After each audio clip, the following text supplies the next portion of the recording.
వేపిన తర్వాత ఏం చేయాలంటే 2 చేతులు పట్టుకుని బాగా కుదపాలి. కుదిపినప్పుడు ఏమవుతుందంటే గోధుమ వరి గింజల మధ్యలో దాక్కున్న పొట్టు అంతా పైకి వచ్చేస్తుంది. పొట్టు ఖచ్చితంగా బయటకు వచ్చేస్తుంది.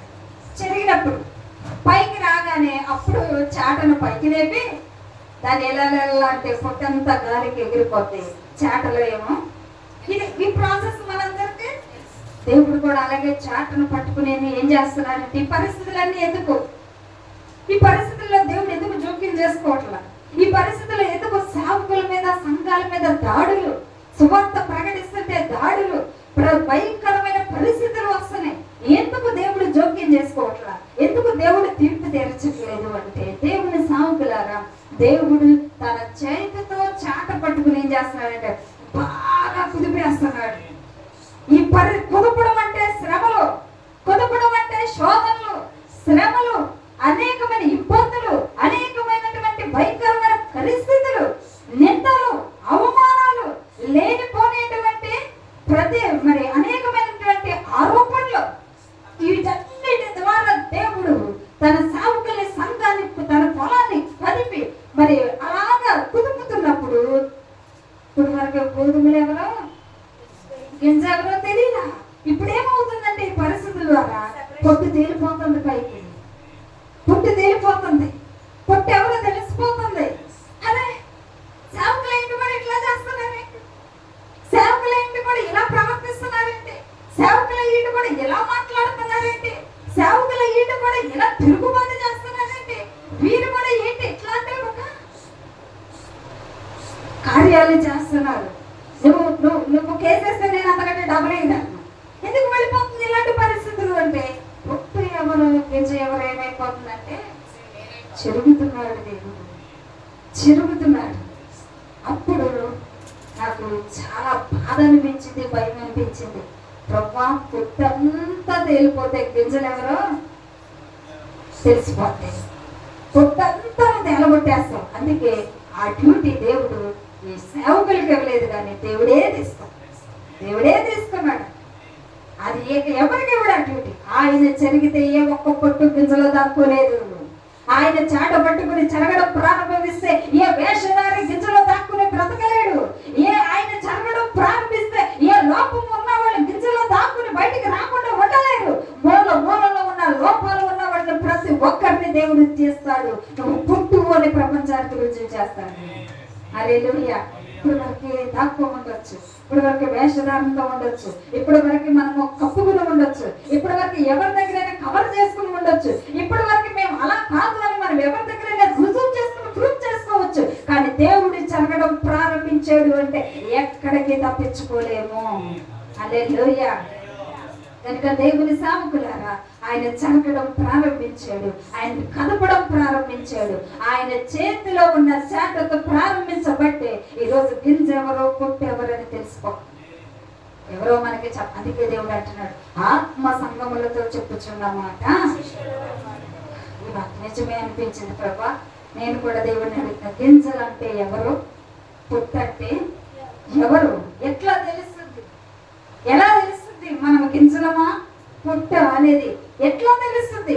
దేవుడు శుభ్రపరుస్తాడని ఏ విధానంలో శుభ్రపరుస్తాడు? అసలు దేవుని దృష్టిలో గింజలు అని దేవుడు ఎవరిని అనుకుంటున్నాడు, పొట్టు అని ఎవరిని అనుకుంటున్నాడు అనేది మన కొద్దిగా వాక్యంలో నుంచి మనం ముందుకు వెళ్దాం. నేను ప్రభుని అడుగుతూ ఉన్నప్పుడు పరిశుద్ధాత్మ దేవుడు చెప్పిన విషయాలు ఏంటంటే గింజ అంటే ఎవరు అంటే వారు ఎన్ని పరిస్థితులు వచ్చినా, వారికి సంతోషము కలిగినా దుఃఖం వచ్చినా, డబ్బులు ఉన్నా లేకపోయినా, పేరు ప్రఖ్యాతులు ఉన్నా లేకపోయినా నమ్మకంగా దేవుని వాక్యాన్ని ప్రకారంగా జీవిస్తారు, ప్రకటిస్తారు. రోజుకొక వేషం వెయ్యరు. పరిస్థితులు మంచిగా ఉన్నప్పుడు ఒకలాగా, పరిస్థితులు బాగోలేనప్పుడు ఇంకొకలాగా వారి జీవితం ఉండదు. నమ్మకంగానే వారు వాక్యానుసారంగా జీవిస్తారు, నమ్మకంగా దేవుని సేవని చేస్తారు. ఇంకా గింజలు ఎవరు అంటే దేవుని సేవకులారా ఇదిగో చూడండి, గింజలు అంటే మనము చూస్తే గనక ఆ చెరుగుతున్నప్పుడు గాలికి ఎగరనదే గింజ, గాలికి ఎగిరేది పొట్టు. అంటే గాలి దేనికి సాదృశ్యం అంటే దేవుడు ఒక ఉపమానం చెప్పారు కదండి, బండ మీద కట్టబడిన ఇల్లు మీద వర్షం వస్తుంది, వరదలు వస్తుంది, గాలి ఒడిగా విసిరి కొట్టినప్పుడు దాని మీద పునాది బండ మీద వేయబడింది కాబట్టి ఆ ఇల్లు పడిపోదు. అంటే లోకంలో భయంకరమైన వ్యక్తిగతంగా పోరాటాలు వస్తాయి, కుటుంబ పరంగా పోరాటాలు వస్తాయి, ఆర్థిక పరంగా పోరాటాలు వస్తాయి, ఆరోగ్యపరంగా పోరాటాలు వస్తాయి. తర్వాత చూస్తే నిందల పరంగా, అవమానాల పరంగా వస్తాయి. తర్వాత చూస్తే దైవ సేవకుల మీద చూస్తే ఫేక్ ఎలిగేషన్స్ వేస్తున్నారు, అబద్ధపు ప్రచారాలు. నిజమెంతో తెలియదు, అరే తెలియని వాళ్ళు నిజంగా నమ్మేస్తారు కదండి. అలాంటి ఒక ఫేక్ ఎలిగేషన్ చేసినప్పుడు, అబద్ధపు ఆ యొక్క ప్రచారాలు వారి మీద చెప్పినప్పుడు నిజమే అనుకుని ఎంతమంది అనుకోరు? వారు అలాంటి వాళ్ళు కాదు అని కొంతమంది అనుకుంటారు. కొంతమంది ఏమనుకుంటారు, ఏమో ఎవరికి తెలుసు, మనం చూసామా, నిజమెంతో తెలీదు, అబద్ధమంతో తెలియదు. అలాంటి ఒకవేళ అది నిజం కాదు, అది ఫేక్ అని అనుకుంటే, ఆ ఫేక్ ఎలిగేషన్స్ వచ్చినప్పుడు, అబద్ధ ప్రచారాలు మన మీద వచ్చినప్పుడు మన రియాక్షన్ ఎట్లా ఉంటుంది అనేది గిరిజా కొట్టి అది ఎత్తిపోతుంది. హల్లెలూయా. దేవుని మనసు కలిగిన వారు ఫేక్ ఎలిగేషన్స్ వేస్తే, అబద్ధ ప్రచారాలు చేస్తే ఏం చేస్తారు? నేను ఎలాంటి వ్యక్తిలో దేవుడే రుజువు పరుస్తాడు. అప్పుడు వరకు నేను ఏం చేస్తాను? మౌనం నిండా వేచి ఉంటాను. అదే కదా దేవుని మనసు ఉన్నవాళ్ళు. మన మనసు అది బాధ అనిపిస్తుంది. మన మనసుకి అలాంటి నిందలు, అవమానాలు భయంకరమైనవి అందరికీ తెలిసిన వేసినప్పుడు తట్టుకోలేము. అప్పుడు మన మనసు బయటకు వస్తుందా లేదా దేవుడు మనసు బయటకు వస్తుందా అనే దాన్ని బట్టి మనం గెలిచొట్ట అనేది ఈజీగా. పేతురుని జైల్లో వేశారు, పౌలుని జైల్లో వేశారు. తర్వాత చూస్తే కనుక ఆ స్టెఫెన్ గారిని రాళ్లతో కొట్టారు, యోహాను గారిని పద్మస్వీపులు వేసి వేడి వేడి నూనెలో ఆయన్ని పూరి చెప్పినట్లుగా చెప్పారు. వీళ్ళందరి రియాక్షన్ ఎట్లా ఉందో మీరు వాక్యంలోంచి చదివితే మీకు అర్థం. పేతురుని జైల్లో వేసినప్పుడు రియాక్షన్ ఏంటి? పౌలుని జైల్లో వేసినప్పుడు రియాక్షన్ ఏంటి? ఎక్కడన్నా మళ్ళీ తిరిగి కేసు పెట్టారు, లాయర్ని పెట్టుకున్నాను, రోడ్డు మీద వచ్చిందని చేశారు. ఏం చేశారు వీళ్ళంతా? అందుకే వాళ్ళు గట్టి గింజలు కాబట్టి కదల్లా పరిస్థితులకి పర్సనల్ గా ఎవరికి తెలియకోకుండా ఒక నింద వస్తే అనుకుని కొట్టే దాన్ని పర్వాలేదు, లెక్క చేయి. కానీ అందరికీ తెలిసేలా నింద వస్తే దాని నిమిత్తం మనం ఏం చేస్తాం? పోరాడతాం, రుజువుపరుస్తాం.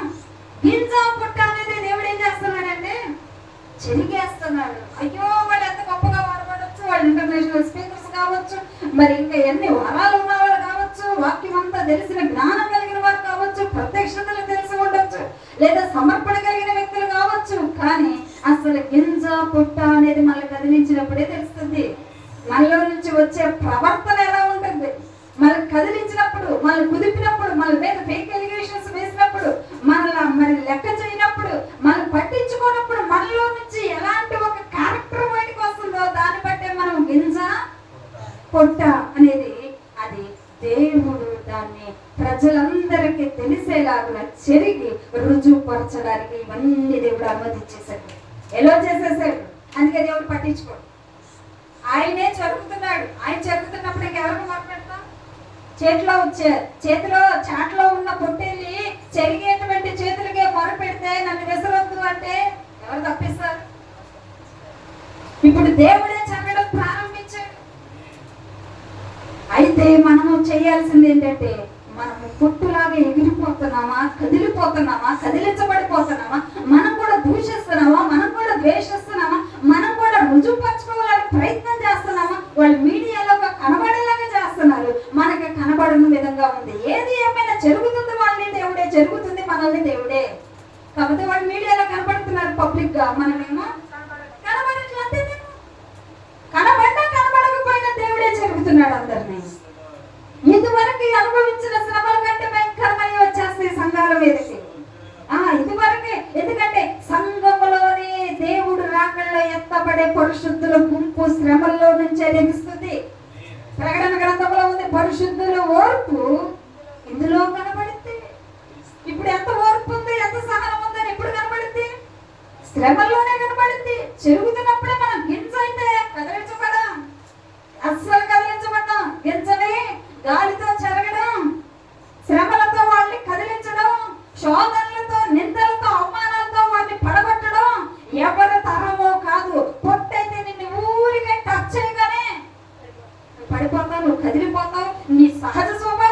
చేస్తుంది. నీ దేవుడి స్వభావాన్ని పోగొట్టేసుకుంటాం, అభిషేకం పోగొట్టేసుకుంటాం, ప్రార్థనా జీవితాలు పోగొట్టేసుకుంటాం, సమర్పణ కూడా పోగొట్టేసుకుంటాం. ఎంతైతే కనుక మనం వాక్యం మీద కట్టుకున్న అనుభవం మనకు ఉంటే, క్రీస్తుని స్వభావంలోకి మారుతున్న అనుభవం మనకు ఉంటే, ఎన్ని వచ్చినా అలాగే సైలెంట్గా ఉంటాం. ఎంత మాత్రం గింజ స్వభావం అదే కదలది. పొట్టు స్వభావం ఏంటంటే ఊరికే ఎగిరిపోద్ది. ఆ స్వభావాన్ని బట్టి మనం గింజ పొట్ట మనం తెలియజేసుకోవచ్చు. మనకి ఎవరు చెప్పక్కర్లా. నేను కదిలించబడుతున్నా, నువ్వు నాతో మంచిగా మాట్లాడితే, నేను నీతిగా మంచిగా మాట్లాడితే నేను గింజ. నువ్వు నన్ను ఏదైనా నెగిటివ్ గా కదిలి చూడు, అప్పుడు నేను ఎవరో చూపిస్తాను. అప్పుడు నేను గింజ పుట్ట అనేది పెట్టుకొస్తాను. గింజ అనుకో, నువ్వు నెగిటివ్ గా మాట్లాడినా నీకు అదే వస్తుంది, ఎగురుతుంది, అది కదిలిపోదు, అది స్థిరంగా అలాగే ఉంటుంది. దానికి అలవాటు అయిపోయింది ఉంది ఏంటంటే వాక్యం మీద కట్టుకునే జీవితం ఉంది ఆ గింజకి. హల్లెలూయా. వాక్యానుసారంగా జీవించే జీవితము అలవాటైపోయి పునాదిగా వేసుకుంది ఆ గింజ. అందుకే అది ఎంత మాత్రం కూడా గింజ. దేవుని బిడ్డలారా, దీన్ని బట్టి మనం పరీక్షించేసుకుంటే మన గింజ ఎవరు పుట్టేవారని తెలియదు. ఎవరు చెప్పండి, పొట్టుగా ఉన్నామా లేదా గింజగా? దేవుని వాక్యంలో ఒక మాట ఉంటుంది, మార్కు సువార్త 13:13 చూడండి. మార్కు సువార్త 13:13. అవును, అందరి చేత. అవును, ఒకసారి అది అందరూ చూడండి. ఆ మాట ఒకసారి అందరూ చూడండి. 13:13 రెండవ మాట. అదొద్దు, అందరూ అంతము వరకు సహించిన వాడెవడో వాడే రక్షణ పొందును. ఇది మత్తయి వార్తలో కూడా ఉంటుంది ఈ మాట. దేవుడు అంటున్నాడు, అంతం వరకు సహించిన వారెవరో రక్షణ పొందేది వారే. అసలు మన సహజంగా సేవకులుగా మనం ఏం చెప్తామంటే, రక్షణ పొందాలి, రక్షణ పొందాలి, రక్షణ పొందాలి, దేవుని రాకడ దగ్గరకు వచ్చేస్తుంది, రక్షణ పొందాలి అని చెప్తాం. ఎవరి గురించి మాటలు చెప్తాము? బాప్తిసం తీసుకున్న వాళ్ళ గురించి చెప్తాం. రక్షణ పొందాలని ఎవరి గురించి చెప్తాం? మా బలారం తీసుకునేటప్పుడు రక్షణ పొందిన వాళ్ళు పక్కకి వెళ్ళండి, రక్షణ పొందిన వాళ్ళే పాలు పొందండి అంటాం. అంటే మన దృష్టిలో దాని అర్థం ఏంటి అంటే, బాప్తిసం పొందిన వారు రక్షించబడిన వారు, బాప్తిసం తీసుకున్న వారు రక్షణ లేని వారు. రక్షణలో బాప్తిసం ఒక భాగమే. అది దేవుని దృష్టిలో రక్షణ పొందిన వారంటే ఎవరంట? మన ఆలోచనలకి, దేవుని తలంపులకి, దేవుని వాక్య విధానానికి, భూమికి ఆకాశానికి ఉన్నంత దేవుడు అంటున్నాడు, అంతం వరకు సహించుకున్న వాళ్ళే నా దృష్టిలో రక్షణ పొందిన వారు, వారే రాకడలో ఎత్తబడతారు. ఈ మత్తయి మార్కు 13:13 చదివిన రాకడ సూచనలో ఇది ఒక మాట.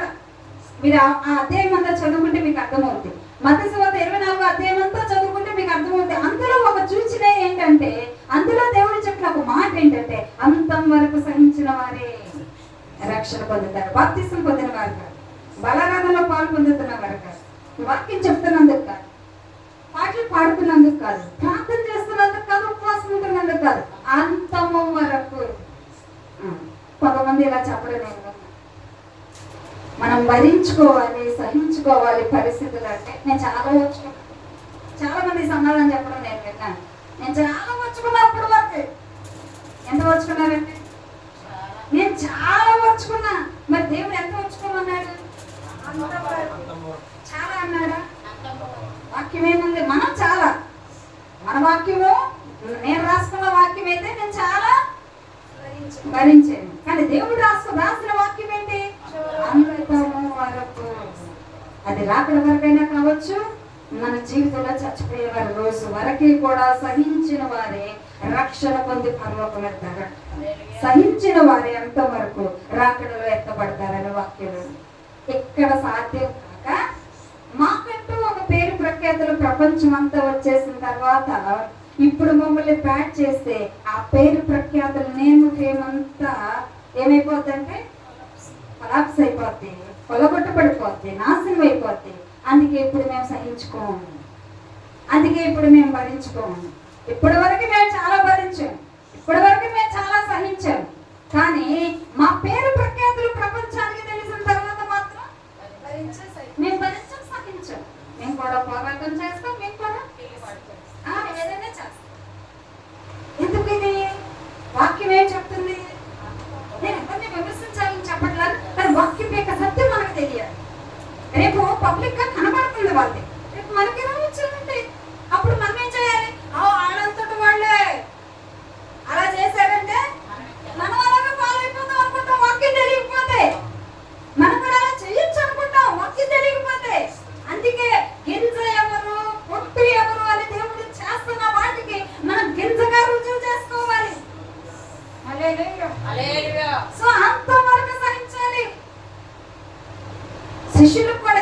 భయంకరమైనవి వచ్చినాయండి. మనకు వచ్చిన శ్రమలు పెద్ద రాళ్ళతో కొట్టారు, రాళ్ళు దెబ్బ తగులుతున్నాయి, మాటల చేత తగులుతున్నాయి, అది భయంకరమైందే, మనసుకు తగులుతున్నాయి. కానీ వాళ్ళు ఏం చేశారు? భరించుకున్నారు. వాళ్ళు వాక్యం తెలుసు, వాక్యం మీద కట్టుకోవాలని తెలుసు, వాక్యాన్ని మాదిరిగా పెట్టుకోవాలని వారికి తెలుసు. కనుక దేవుని సేవకులారా, మనకి ఇలాంటివి వస్తున్నాయి, ఇంకా భయంకరంగా రాబోతున్నాయి. ఎన్ని వచ్చినా మనం అంత వరకు ఏం చేయాలంటే రక్షణ పొందాలి, రక్షణ కలిగి అక్కడలో ఎత్తబడాలంటే ఖచ్చితంగా అంతవరకు పేరాల్సిందే. ఎందుకు అంటే పేతురు పత్రికలో దీనికి రిలేషన్ గా ఉండే ఒక వర్డ్ ఉందో చూడండి. పేతురు రాసిన మొదటి పత్రిక 4వ అధ్యాయము 18వ వచనం చదువుకుందాం. పేతురు రాసినటువంటి మొదటి పత్రిక 4వ అధ్యాయము 18వ వచనం. నీతిమంతుడే అవును, రక్షింపబడుట దుర్లభమైతే భక్తిహీనుడును. దాని పై వచనం కూడా ఒకసారి చదువుకుందాం. మన యొద్దనే అది దేవుని ఇంటి యొక్క ఆరంభ కాలం వచ్చి ఉన్నది. అవును, అది మన యొద్దనే ఆరంభమైతే దేవుని సువార్తకు అవిధేయులైన వారి గతి ఏమవును? 17వ వచనం చూస్తే తీర్పు అంట దేవుని ఇంటి యొక్క ఆరంభమగు కాలము వచ్చి ఉన్నది.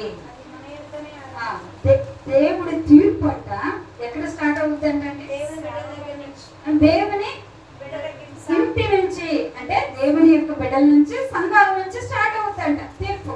తీర్పు సహజంగా అనమాట లోకానికి మనం ఏమని చెప్తామంటే చాలా సార్లు తీర్పు లోకానికి తీర్పు తీర్చడానికి దేవుడు రాబోతున్నాడు అంటారు. నిజమే, లోకానికి దేవుడు తీర్పు తీరుస్తాడు, అన్నిటికి దేవుడు తీర్పు తీరుస్తాడు, లోకస్తులకి దేవుడు తీర్పు తీరుస్తాడు. కానీ ఫస్ట్ తీర్పు ఎక్కడ స్టార్ట్ చేస్తాడంట దేవుడు? లోకస్తులకు కాదు, అన్యులకు కాదు, దేవుని ఇంటికి ప్రారంభిస్తాడట. దేవుడు తన వెలపెట్టిన కొనుక్కున్న ఇంటికి ప్రారంభిస్తాడు, సంఘానికి ప్రారంభిస్తాడంట తీర్పుని. ఆ కాలము వచ్చి ఉన్నది, అది ఈ కాలమే. ఇప్పుడే దేవుని ఇంటిలో తీర్పు ప్రారంభమైంది. అది ఏ చేతితో ఉన్న చాటతో చెరగడం. అలా జరుగుతున్నప్పుడు ఏం జరిగింది అనేది దేవుడే చెప్పేశారు.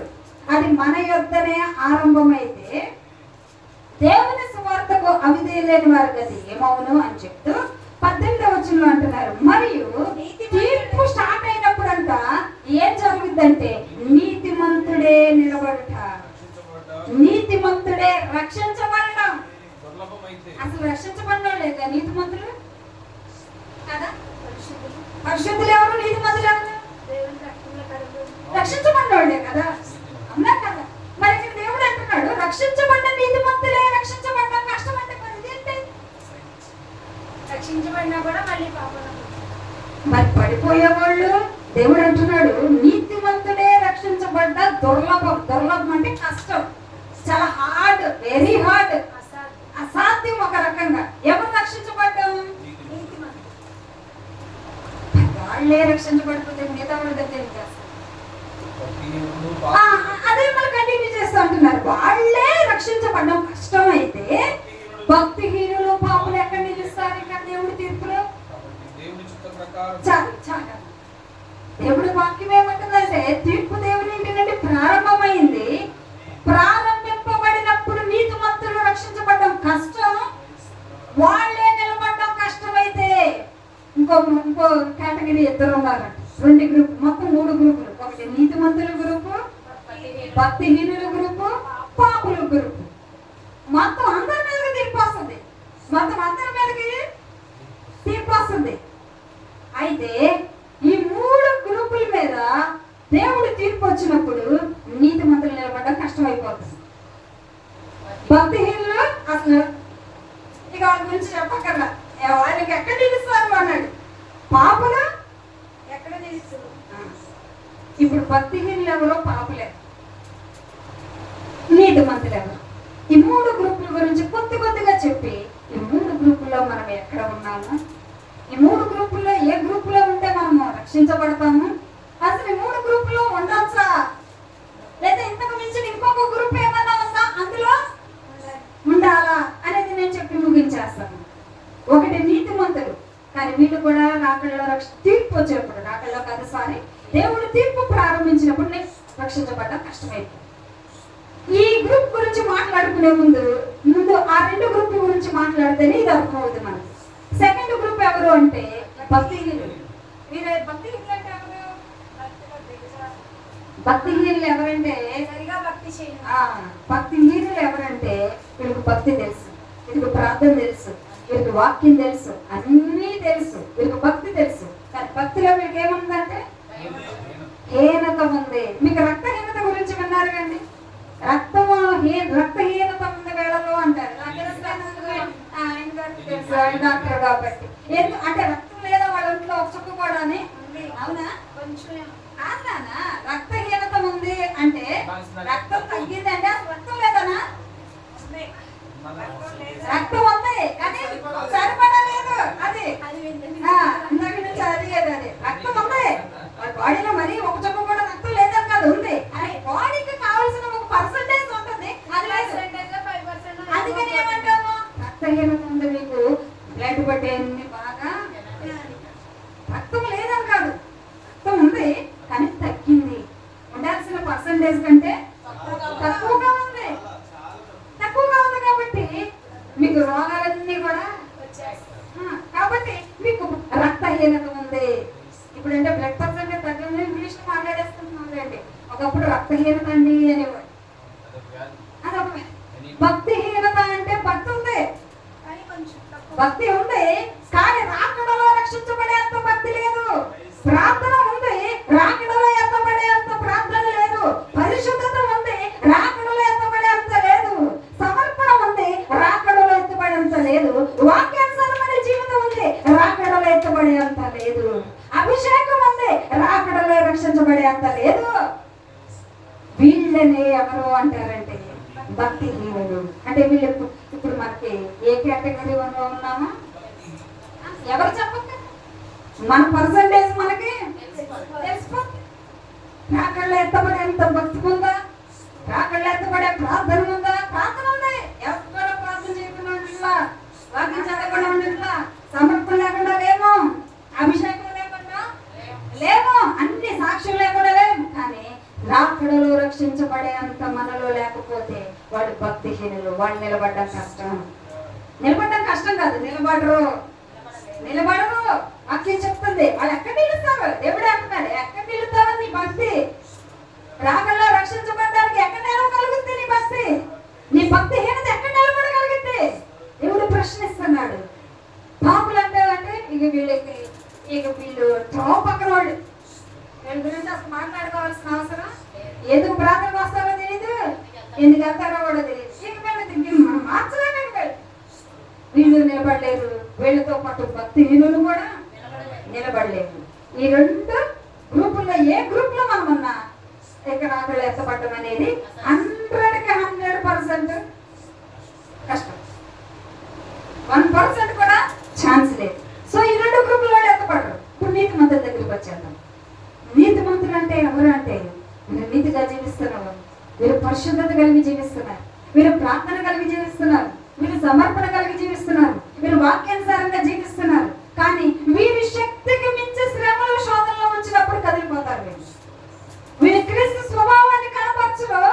ఎలా కనపరుస్తారంటే సహజ స్వభావం, పాప స్వభావం అని చెప్పట్లేదు, సహజ స్వభావాన్ని కనపరిచేస్తారు. వారిలో ఉన్న పాప స్వభావాన్ని కనపరిచేస్తారు. అందుకే అలా కనపరిచే వాళ్ళు నీతిగా ఎంతో కొంత జీవిస్తున్నవారే. వీరికి పరిశుద్ధత ఉంది, వీరు కూడా దేవుని నీతి కొరకు జీవించిన వారే. కానీ ఎక్కడో ఒక చోట వీరు వారి సహజ స్వభావాన్ని, పాత స్వభావాన్ని బయటికి పెట్టడం ద్వారా వీళ్ళు నిలబడ్డ కష్టం. వీళ్ళ విషయంలో వీళ్ళు నిలబడ్డ కష్టం. వీళ్ళే నిలబడుతుంది అంటే రకంలో రక్షించబడేది. దేవుడు చెరుకుతాం అంటే అంత ఈజీనా అండి? దేవుడు తీర్పు తీరిస్తే తీర్పులో నిలబడ్డం కష్టమని అంత తేలిక అనుకుంటున్నారా? నేను అడిగే ప్రభా కనీసం నీతి మంత్రులుగా ఉండాలి, పరిశుద్ధంగా ఉండాలని బోధిస్తూ ఈ గ్రూప్ లో నిలబడ్డం కష్టమైతే ఏ గ్రూప్ లో చేరాలి? ఏ గ్రూప్ లో చేరుతున్నారు? రాకళ్ళు రక్షించబడతాం. నీ తీర్పు మమ్మల్ని దాటేసి వెళ్ళిపోతే దేవుడి తీర్పు మన దగ్గరకు వచ్చినప్పుడు స్కాన్ చేస్తుంది. తల నుంచి అరికాల వరకు నీ తలంపులు ఎట్లా ఉన్నాయి, నీ చూపులు ఎట్లా ఉన్నాయి. ఇప్పుడు అంటే బాడీ మొత్తాన్ని MRI స్కాన్ లో పంపించేస్తున్నారు కదండి. తల నుంచి అరికాల వరకు ఎక్కడెక్కడ ఏ పార్ట్ లో లోపల మొత్తం వచ్చేస్తుంది. అందుకే బాడీ మొత్తం టోటల్ స్కాన్ చేయాలంటారు.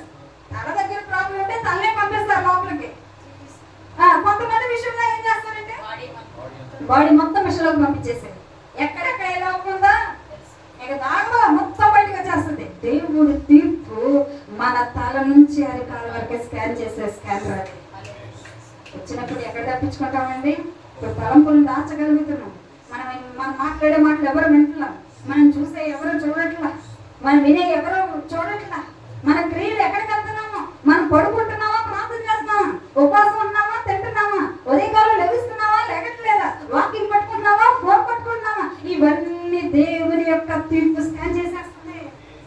కరెక్ట్ అయిన రిజల్ట్, కరెక్ట్ అయినటువంటి రిపోర్ట్ వచ్చేస్తుంది. ఆ రిపోర్ట్ లో గనక ఏ లోపమో లేదు అనే రిపోర్ట్ వచ్చిందా, తీర్పు మనం దాటి పెట్టాం.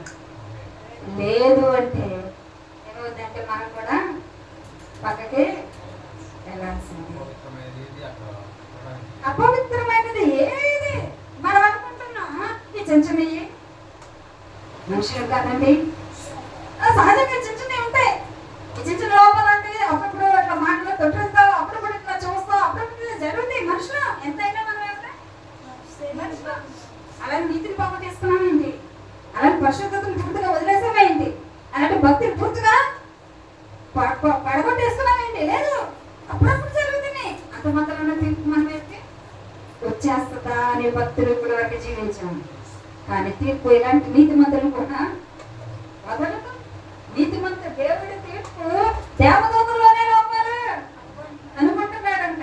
అప్పుడు నేను ఆలోచించబడి ఈ 3 గ్రూప్ కాకుండా ఏ గ్రూప్ వెళ్ళాలి, గ్రూప్ ఇంకా ఏ లెవెల్ భక్తి చేయాలి అని ప్రార్థన చేస్తూ ఉన్నప్పుడు పరిశుద్ధాత్మ దేవుడు బయలుపరిచిన విషయం అంతకుముందు కూడా మీకు ఇది నేను చెప్పాను.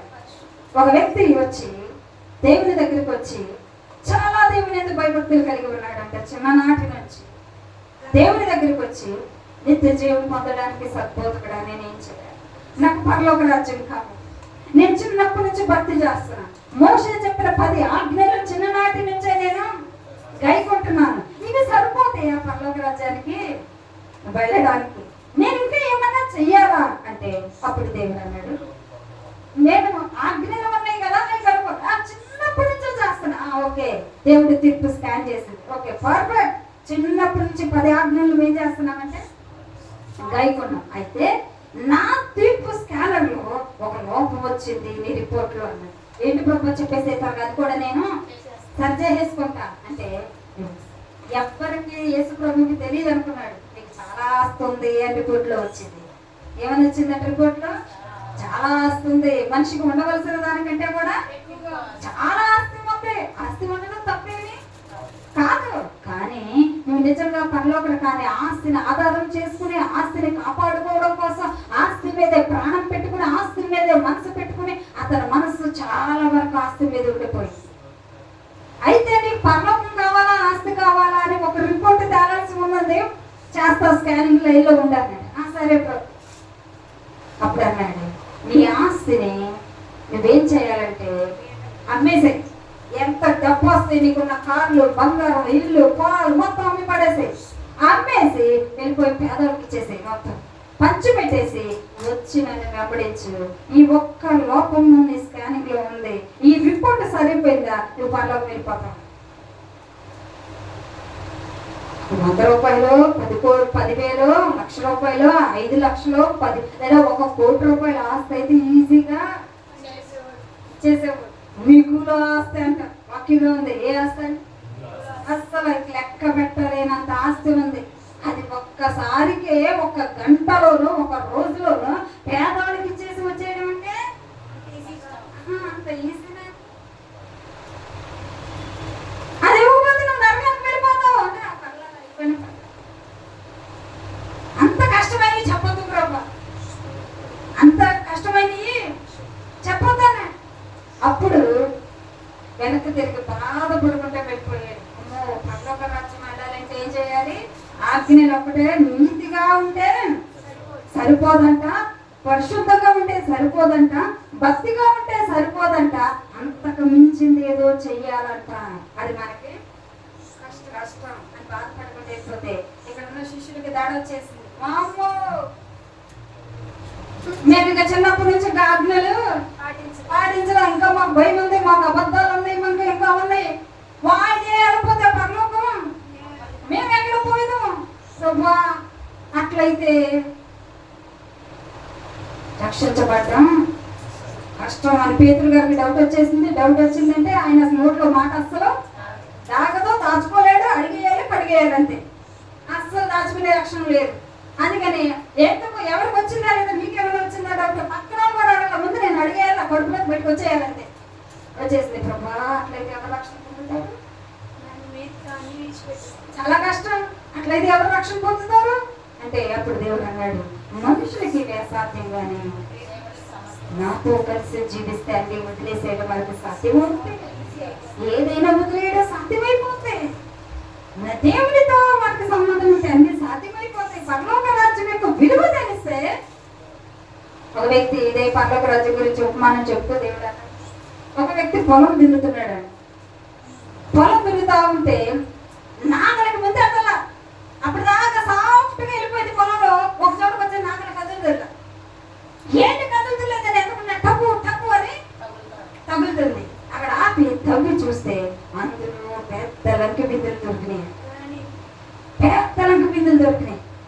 అందులో ఎంతో బంగారు నాణ్యాలు, ఎంతో డబ్బు ఎంతో ఉంది. వెంటనే ఏం చేశాడంటే మళ్ళీ ఏ ప్లేస్ లో ఉందో దొంగచాటుగా దాన్ని పట్టుకెళ్ళిపోకూడదు. ఎందుకంటే పొలం ఆయనది కాదు, ఆయన బహుశా ఆయన యజమానుడు కావచ్చు. అందుకని మళ్ళీ ఎక్కడో తనకు పెట్టేశాడు. ఇంటికెళ్ళి తన ఆస్తి, తన పొలం, ఆ పొలం అమ్మగలిగినంత ఉందా తన ఆస్తి అంతా అమ్మేస్తే అని లెక్క తెచ్చుకుంటే ఉంది. అప్పుడు వెళ్ళి అడిగాడు ఆ పొలం కలిగిన వ్యక్తి దగ్గరికి, అయ్యా ఆ పొలం నేను కొనుక్కోవాలనుకుంటున్నాను, నన్ను దున్నమని పనిలో పెట్టుకున్నావు కదా, ఆ పొలం నాకు కావాలి అయ్యా, దయచేసి నా ఆస్తి అంతా మీరు తీసేసుకుని ఆ పొలం నాకు అంటే ఎవరు పిచ్చోడా, అది సరిగ్గా పండదునా, ఆ నేల ఏ నేల, సౌడు నేల, వీడి భూమి అది సరిగ్గా పట్టు రాదు రాదంటే అవన్నీ నాకు అనవసరం అయ్యారు, నాకు ఆ పొలం కొనుక్కోవాలి. పిచ్చోడని ఇల్లు అమ్మమాకరా, నీకు భార్య బిడ్డలు ఉన్నారా ఆ పిచ్చ పొలం కోసం ఎందుకు నువ్వు దారి పోగలంటారు? లేదయ్యారు నాకు ఆ పొలమే కావాలి, నా ఆస్తి అంతా మీరు తీసేసుకోరు, వీడికి ఏదో పట్టేసింది పిచ్చ అని తీసుకోరా. మనం ఏం చేయగలుగుతాం? పట్టిన పట్టు వదులుతున్నా తీసేసుకో అని ఆస్తి అంతా తీసేసుకుని పొలం వీడి పేరు మీద రాసేసి కొంత పిచ్చోడయ్యా. వీడి భూమి కోసం కొన్నాడా? చౌడు భూమి కోసం కొన్నాడా? పంట పొలాలు పండించుకోవడానికి కొన్నాడా? కాదు. అంత ఆస్తి కంటే విలువైన ఆస్తి పొలంలో ఒక చోట దాయబడి ఉంది. అది తన ఆ పొలం తనైతే అందులో దాయబడిన బంగారం కూడా తన స్వాస్థ్యం అవుతుంది. అందుకని ఆ పొలాన్ని కొనేసుకుని ఏం చేశాడంటే ఆ ఆస్తి అంతా కూడా ధననిధినంతా సంపాదించుకున్నాడు. అప్పుడు ఈ ఉపమాన పరలోక రాజ్యం గురించి చెప్తూ పొలములో దాచబడిన ధనాన్ని పోలి ఉంది. అది అందరికీ పరలోక విలువ తెలియదు. పరలోక విలువ ఈ లోకంలో ఉన్న ఆస్తితో సమానం కాదు. ఆ విలువ తెలియని వాళ్ళకి ఏం చేస్తారంటే అది ఒక విలువ అనుకుంటారు. పరలోకంలో మన చోటు సంపాదించుకోవడం అనేది ఈ లోకంలో ప్రపంచంలో ఉన్న ఆస్తి అంతా ఒక పక్కన పెట్టేసినా సరే దానికి సమానం అవ్వదు. పరలోక విలువ తెలిస్తే అది ఎంత రేటో మనకు తెలిస్తే అలా చేయగలుగుతారు. రేటు తెలియకపోతే ఏమనుకుంటారు? దేవుడి కోసం ఉద్యోగాలు వదులుకోవటం ఏంటి? దేవుడి కోసం పనులు వదిలేసుకుంటాం ఏంటి? దేవుడి కోసం జీవనాదాయం వదిలేసుకుంటాం ఏంటి? దేవుడి కోసం పిచ్చోళ్ళ వెర్రోళ్ళ పరలోక విలువ తెలియదు. ఆ యజమాని పొలం యజమాని అన్నాడు, ఎవరో పిచ్చోడు మంచోడు వేరు, నువ్వు విడిపోకుంటున్నావు, నీకు తెలీదు. పరలోకంలో ఆ దాచబడిన ధనం ఉంది. దేవుడి కోసం ఉద్యోగం వదులుకుంటున్నాం అంటే దానికంటే విలువైన దొరికింది మాకు. దేవుడి కోసం ఇది వదిలేసుకుంటున్నాం అంటే దానికంటే విలువైంది దొరికింది మాకు. అట్లాంటి వాళ్ళు తప్ప ఎవ్వరు వదలలేరు. డబ్బుని, పేరు ప్రఖ్యాతులని ఎవరు విడిచిపెట్టలేరు. పరలోకపు విలువ తెలిసిన వాళ్ళే విడిచిపెట్టగలుగుతారు. అందుకే దేవుడు అన్నాడు, ఇది మనుషులకు అసాధ్యం కానీ పరలోక విలువ తెలిసిన వాళ్ళకి ఇది సాధ్యం. కనుక దేవుడు సేవకులారా, మనం ఏ గ్రూప్ లో ఉన్నాము. నీతిమంతులుగా జీవించిన కష్టమే, కానీ దేవుడి కోసం ఏదైనా వదిలేయగలిగినటువంటి పరిపూర్ణమైన జీవితంలోనికి వెళ్ళాలి. పరిశుద్ధత కూడా కాదు, పరిపూర్ణమైన జీవితం అంటే ఇక ఏ లోపము దేవుడికి కనపడకూడదు. సంపూర్ణంగా ఉండాలి. ఇక ఏ లోపము ఏది కూడా ఎంత కుదిపినా కదిపిన పరిస్థితులు ఎట్లా వచ్చినా ఆశీర్వాదాలు ఇచ్చినా దేవుడు ఇవ్వకపోయినా దేవుడు ఎలా ఉంచినా మనల్ని ఏ కదిలించబడకూడదు, ఏది ఇచ్చినా మనము కదిలించబడకూడదు. ఒక్కోసారి దేవుడు మనల్ని 100లో ఉంచుతారు, 100లో నుంచి 0 తీసుకొచ్చేసరికి మనం కష్టం. నా ప్లేస్ ఇది, నువ్వే నా దగ్గర కిందకి లాగేశావు, నా మీద చెడ్డగా చెప్పబట్టి ఈరోజు నన్ను లాగేసారు, నువ్వే అంటాం. కానీ దాని వెనక చేస్తుంది, దాని వెనక జరుగుతుంది ఏంటిది అంటే, అసలు దేవుడు నీ దగ్గర నుంచి తీసేస్తే నువ్వు ఎట్లా రియాక్ట్ అవుతావు? నువ్వు గింజవా పొట్టువా? నీకు ఇచ్చి చూస్తాడు, దేవుడు తీసుకుని కూడా చేస్తాడు. ఇచ్చినప్పుడు ఉన్న సంతోషం తీసేసినప్పుడు ఉండదు. యోబు గింజ కాబట్టి నిలబడ్డాడు, ఇచ్చినా సంతోషపడ్డాడు. ఆస్తి ఒక్కసారి ఆస్తి పిల్లలు మొత్తం తీసి పడేసినా సరే దేవుడికి స్తుతి కలుగును గాక. మనం నిజంగా అలా చెప్పగలుగుతాం? దేవుడికే స్తోత్రం బానే చెప్పుకొని, ఎన్ని చెప్పుకుంటారో చెప్పుకొని, దేవుడికే స్తోత్రం బానే, మన పేరుని చెడ్డ చేస్తారా, ఎంత ప్రచారం చేసుకుంటారో చేసుకొని అని మనం నిలబడగలిగితే మనం గెలిచాం. ఒకవేళ మనం అలా నిలబడలేకపోతే, ఈ అమ్మ ఈ రోజు దశంభాగం నీకు ఇచ్చింది, ఇంకొకరు తీసుకెళ్ళి రేపొద్దున ఇంకో పాస్టర్ గారికి ఇచ్చింది, అప్పుడు ఏమైపోతాం? ఇది మాకు రావాల్సినది దశంభాగం. ఈ ఆత్మ కోసం కష్టపడింది మేము, ఈ ఆత్మ నేలలో వచ్చింది మేము, ఈ ఆత్మకు సువార్త చెప్పింది మేము. ఈ ఆత్మ నుంచి వచ్చే ప్రతి కానుక దశంభాగానికి అర్హులు ఎవరమంటే మేమే. కనిపించబడిపోతాం తీసుకుంటాం. గింజలైతే ఏమంటారు వాక్యంలో నీతిమంతుడు విశ్వాస మూలముగా బ్రతుకుతాడు. దశంభాగాల ద్వారా కదా బ్రతికేది, మా దేవుని విశ్వాసం మూలంగా బ్రతుకు. నాకు కొంతకాలం క్రితం, కొన్ని సంవత్సరాల క్రితం మంచి దశంభాగం ఇచ్చే సహోదరు వచ్చింది చర్చికి. ఆమె ఇచ్చే దశంభాగంతో నెల నాకు ఎంత ఖర్చు అవుతుందో, ఎన్ని కట్టుకోవాలో అందులో సగం తీరిపోతాయి. అంత దశంభాగం ఇచ్చే ఒక విశ్వాసని దేవుడు నడిపించే కొంతకాలం క్రితం. నేను చాలా సంతోషపడ్డా, ప్రభా ఇప్పటి వరకు నాకు చాలా కష్టమైపోయింది, సగం భాగం ఒక వ్యక్తితోనే తీసుకోడేసేపు. దేవా నీకు స్తోత్రం, ఇప్పుడు మరింత సేవలో నేను ఏమవ్వచ్చు, కొనసాగొచ్చు. ఎందుకంటే ఫైనాన్షియల్ స్ట్రగుల్స్ లేకపోతే మనసంతా పెట్టగలుగుతా.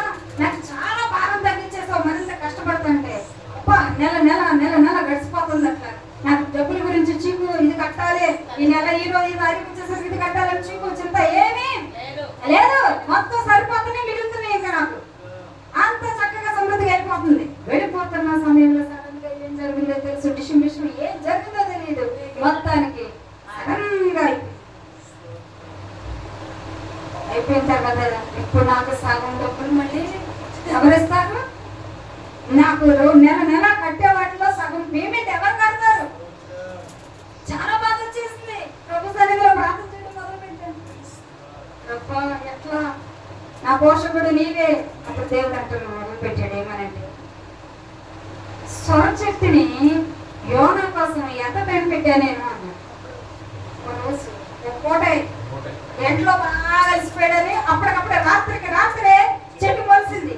మళ్ళీ మిట్ట మధ్యాహ్నానికి అనుకున్నాడు, ఓ బాగుంది సొర చెట్టు, చల్లగా ఆలోచేస్తుంది. ఓ మనకి సంతోషపడిపోయాడు. వెంటనే మధ్యాహ్నం వేసేసరికి అది దేవుడు అంట దానికి పురుగులు పెట్టాడంట. అదేమైపోయింది, తినేసి వచ్చేసింది. చిత్తులు చిమారు సొక్కేసేస్తున్నాడు. ఎవరు చేసేయన్నీ ఎలాగే ఉంటాయి, ఇచ్చినట్టే ఇస్తావు, తీసేసుకుంటావు. చెట్టు మొలిపించినట్టే మొలిపించావు. సేద తీర్చుకుంటా, కాసేపు కూడా సేద తీర్చుకోరా. మళ్ళీ ఏం చేశారంటే, అరే ఒక్క పూట రాత్రిలో మొలిచిన చెట్టు చచ్చిపోతేనే నీకు ఎంత బాధ అనిపిస్తుంది. మరి ఈ నినివే ప్రజలందరూ నశించిపోతే అప్పుడు దేవుడు అన్నాడు, ఆ వ్యక్తి ఇచ్చే దశంభాగం సొర చెట్టు లాంటిది, అది మొలుస్తుంది. మీరు సొర చెట్టు కింద ఉండాలంటే ఎట్లాగా? అక్కడ సొర చెట్టు కింద యోనా అనుకున్నాడు, చల్లగా ఉంది, అక్కడ నివాసం వేసుకుందాం అనుకున్నాడు. యోనా పని నినివేలో ప్రకటించుకుని పోకున్నాదాకా పోవాలి.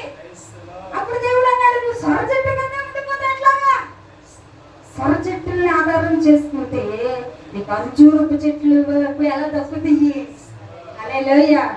సొరపు చెట్టు దాని యొక్క కాయలు పూత అయిపోయిన తర్వాత, దాని యొక్క అయిపోయిన తర్వాత ఏ చెట్టు ఎండిపోతాయి, నీళ్ళు కానీ అంజూరపు చెట్లు విలువ కలిగిన శాశ్వత కాలం జీవించే కొన్ని చెట్లు ఉంటాయి. ఆ చెట్లు చావనే చావు. మరి చాలా సార్లు ఏమంటే ఒక సీజన్ గా కాసేటువంటి ఫ్రూట్స్ ఉంటాయి, ఈ కాయలు ఉంటాయి, కూరగాయలు కానీ ఏవైనా పొదలు, దోసకాయ పొద, తర్వాత మ్యాంగోస్ అంటే చెట్టు ఎప్పుడు ఉంటుంది, సీజనల్ గా ఫ్రూట్స్ వస్తాయి. ఈ చెట్లే చచ్చిపోతాయి. దోసకాయ పొదలు, సొరకాయ పొదలు, దొండకాయ పొదలు, కాకరకాయ పొదలు, చిక్కుడుకాయ ఇవి పాకుంటారు అంతే. ఆ సీజన్ అయిపోగానే చెట్లు కూడా చచ్చిపోతాయి, ఎండిపోతాయి, అయిపోయింది. అంతే, కాయలు ఇవ్వకుండా ఉండడం కాదు, చెట్లే చచ్చిపోతాయి. అట్లా కొంతమంది విశ్వాసం ఉంటారు మన జీవితం. నాకు ఆధారమా? ఆ చెట్టు పుట్టించినోడా? అదే సొర చెట్టు నీకు ఆధారం కాదు, సొర చెట్టు పుట్టించిన వాడు నీకు ఆధారం. అప్పుడు నేను అప్పటి నుంచి ఇప్పటి వరకు ఏ సొర చెట్టుని పట్టించుకున్నాను. సొర చెట్టే, బీరకాయ పోతే, కాకరకాయ పోతే, వాటన్నింటిని పుట్టించుకోవడే నాకు మెయిన్. ఈ రోజు ఒక సొర చెట్టు పెరిగితే ఎండిపోద్ది, రేపు ఒక కాకరకాయ చెట్టు పెరిగిద్ది, అది ఎండిపోద్ది, రేపు ఒక బీరకాయ పొద పెరిగిద్ది, దోసకాయ పెరిగిద్ది, ఎండిపోతాయి. నాకెందుకు ఏ పెరుగుతున్నాయో నాకు అనవసరం, ఏ ఎండిపోతున్నాయో నాకు అనవసరం. నాకు పుట్టించగలిగిన దేవుడు అన్నాడు. హల్లెలూయా. అప్పటి నుంచి ఏ విశ్వాసాన్ని కాపాడుకోవాలని నేను ప్రయత్నం చేయాలి. మీరు దశభాగాలు ఇచ్చేవాళ్ళు కాబట్టి చర్చి మనైతే 10 సార్లు వెళ్ళిన వాళ్ళింటికి 10 సార్లు ఫోన్ చేయని వాళ్ళకి నేను నాకు ఎవరు ఆధారం? దేవుడే ఆధారం. అంటే ఆ చెట్టు ఇచ్చిన వాడే నాకు ఆధారం. అలాంటి పరిస్థితులు ఉన్నప్పుడు రాకడలో ఎవ్వరూ మనల్ని పోషించేవాళ్ళు ఉండరు. ఈ శ్రమల కాలంలో ఎవరూ మనకి సహాయం చేయరు. అప్పుడు ఎవరి వైపు చూస్తామండి? దేవుడి వైపే చూస్తాం. ఏ కాకు వచ్చిందని చూస్తాం? ఏ కాకు వచ్చిందే మన ఇంటికి? దేవుడి వైపు చూస్తే ఏ కాకినైనా దేవుడు పంపిస్తాడు. అందుకే ఏ సొర చెట్లు, కాకులు మనకు ఆధారం కాకూడదు. అక్కడే మనం కొంచెం ఏమైపోతామంటే గలిబిలైపోతాం, కదిలిపోతాం. గింజలైతే కదిలించబడదు, కొట్టయితే ఏమైపోతారంటే కదిలిపోతాం. ఎంత మాత్రమా నీకు నీతి మంతుడు దేని మూలం బ్రతుకుతాడు? విశ్వాసం. అంతే, నువ్వు ఇస్తావు. ఎవరి ద్వారా నాకు అనవసరం, నేను పలానా వ్యక్తి అని కూడా నేను అనుకున్నాను. నాకు ఎక్కడి నుంచి ఇస్తావు? ఇస్తావంతే. కలవరం పట్టు. కొరతలు ఉన్నప్పుడు కలవరం పడరు గింజలు, అవసరతలు ఉన్నప్పుడు గింజలు కలవరం పడరు. ఎందుకంటే వారిలో ఉన్న స్వభావమే గింజ స్వభావం. పొట్టు అయితే ఏమైపోతారు? ఇట్లా అన్నింటిలో మనం ఏమవ్వాలంటే గింజల్లాగా పరిపూర్ణంగా తయారవ్వాలండి. అప్పుడే దేవుని రాకడలో, దేవుడి తీర్పులో రక్షించబడడం ఏమవుతుందంటే సాధ్యమవుతుంది. ఇంకొకటి చెయ్యాలి మనం, ఏంటంటే గట్టి గింజలైతే ఇది చేస్తారు. ఏంటిదంటే పూర్తిగా ప్రతి దాన్ని దేవుడి చేతికి అప్పగించే విధానం. పూర్తిగా దేవుడి మీద ఆధారపడతారు గింజలు, పూర్తిగా దేవునికే అప్పగిస్తారు. వారు సమస్యని ఎన్నడూ పరిష్కారం చేసుకోరు. దేవుడు చేసే వరకు వేచి ఉంటారు. దేవుడు చేసేది లేట్ అవుతుంది. నేను కూడా కొన్ని సంవత్సరాల క్రితం, ఇప్పుడుగా చాలా సంవత్సరాల క్రితం దేవుడిని అడిగేదాన్ని. ఎంత అన్యాయం చేస్తుంటే, ఎంత అన్యాయంగా మాట్లాడుతుంటే, ఎంత ముళ్ళులాగా గుచ్చే బాణాలాంటి మాటలు మాట్లాడుతుంటే, దానికి ప్రతిఫలంగా 1-2 మాటలు మాట్లాడితే వెంటనే శోభం నాకు వచ్చేసేది.